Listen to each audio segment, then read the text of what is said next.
Bu yerlarda islom diniga qadar zardoshtilar bo'lgan. O'sha zardoshtilar o'zlarini qarib qolgan otalari yoki onalarini o'lmasdan oldin hattoki qarib qolganda shu nima qilib qolganda masjidga nima qilib bo'lsa ham olib kelib tashlab ketishgan. Va shunda bir yigit, uning ismi Chilpiq bo'lgan. Bu yigitning ismi Chilpiq. O'zini otasini olib kelayotganda xuddi biz charchagandek u ham yo'lda hasrab charchab ota shu yerda bir dam olaylik deganda ota kulib yorgan. Ota nimaga kulyapsiz? Ayni men ham otamni shu qal'aga olib kelayotganimda shu yerda to'xtagan edim. O'shanga kulib yordim degan. Keyin buni eshitgan haligi o'g'il yuragida mehr paydo bo'lganda, yo'q degan ota. Uyga olib borib sizni uyda o'zim qarayman degan.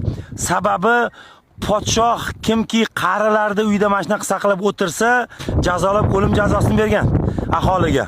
Olib kelib maxfiy qarab turgan. Yillar o'tgandan keyin podshoh kasal bo'lib qolgan. Hech kim davo topmagan, podshoh mukofotlar e'lon qilishgan va shu yerda buni eshitib qolgan haligi otaxon o'g'lidan so'ragan, qanaqa kasal, shunaqa kasal degandan keyin mana shu giyohni mana shunaqa narsa, mana shunaqa qilib ichib yegizgin degan. Keyin bu bola borganda haligi podshohga shu dorilarni bergan, davolagan. Sen qayerdan bu bilimni bilding? Tilaging deganda meni gunohimni kechirsiz, men bir ayb ish qilganman, siz ruxsatsiz. Meni qariya otam bor edi, bilimdon otam. Qirran tepasiga qo'ymasdan, qushlarga yem qilmasdan uyga olib kelib boqqan edim.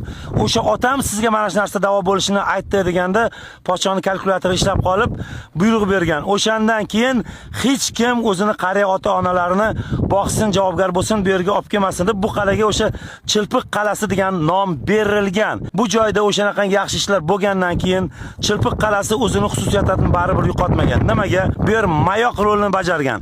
Ya'ni shu joyni ko'rib, ana dedi, demak, Qoraqalpog'istonga yaqin kelib qolibmiz, Nukusga yaqin kelib qolibmiz deb bilgan o'shalar.